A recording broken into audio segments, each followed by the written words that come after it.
One विभागाचा निष्काळजीपणा की मुक्या प्राण्यांची हत्या. चांदोडमध्ये हरणांच्या मृत्यूचे सत्र सुरूच. आपण पाहत आहात 24x7 न्यूज रिपोर्ट चॅनल. आज आम्ही तुम्हाला एका अशा सत्य घटनेबद्दल सांगणार आहोत की जी प्रशासनाच्या ढिसाळपणाचे आणि मुक्या प्राण्यांच्या वेदनांचे प्रतीक बनत आहे.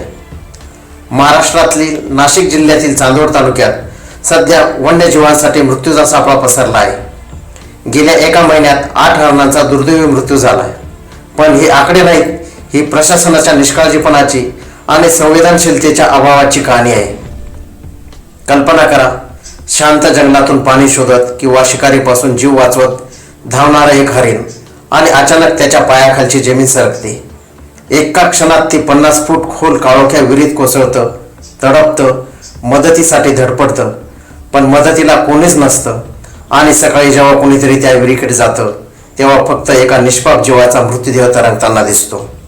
ही घटना आहे चांदोड तालुक्यातील. गेल्या एका महिन्यात चांदोड तालुक्यातील वडगाव पंगू, कातरवाडी, तळेगाव रुई अशा अनेक गावांमध्ये हे चित्र आहे. बिबट्या, हरिण, मोर, लांडगे असे अनेक वन्यजीव उघड्या विहिरीमध्ये पडून जीव गमावत आहेत. हा अपघात आहे की प्रशासनाने घडवलेली शोकांतिका?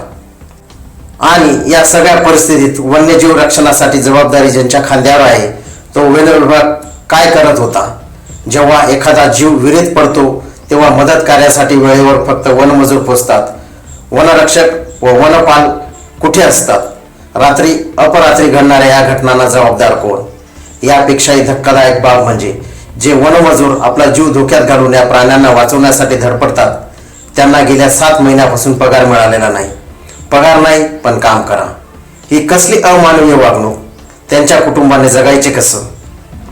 या घटनेची परिस्थिती दखल आता खुद्द दिंडोरी मतदारसंघाचे खासदार माननीय श्री भास्कर भगरे यांनी घेतली आहे.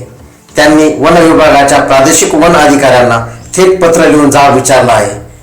त्यांनी स्पष्ट म्हटले आहे, सर्व उघड्या विहिरींचे तात्काळ सर्वेक्षण करा. धोकादायक विहिरींना संरक्षण कठडे किंवा जाळ्या बसवा. निष्काळजीपणा करणाऱ्या अधिकाऱ्यांवर कारवाई करा. आणि हो, वनमजुरांचे रखडलेले पगार तात्काळ द्या. वन्यजीव ही आपल्या पर्यावरणाचा अविभाज्य भाग आहेत. त्यांना वाचवणं ही आपली नैतिक जबाबदारी आहे. पण जेव्हा जबाबदार यंत्रणाच निष्क्रिय होते तेव्हा मुक्या प्राण्यांचे जीव असेच धोक्यात येतात. चांदोडमधील ह्या घटनेकडे संपूर्ण महाराष्ट्राचे लक्ष लागले आहे.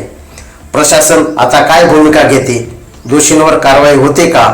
आणि भविष्यात अशा अपघात टाळण्यासाठी काय उपाययोजना केल्या जातात हे पाहणे महत्त्वाचे ठरणार आहे. तुमचा आवाज महत्त्वाचा आहे. कमेंट्स बॉक्समध्ये तुमचं मत नक्की सांगा आणि हा व्हिडिओ जास्तीत जास्त लोकांपर्यंत पोहोचवा. 24x7 न्यूज रिपोर्टसाठी विभागीय संपादक भागवत झालटे, चांदवड.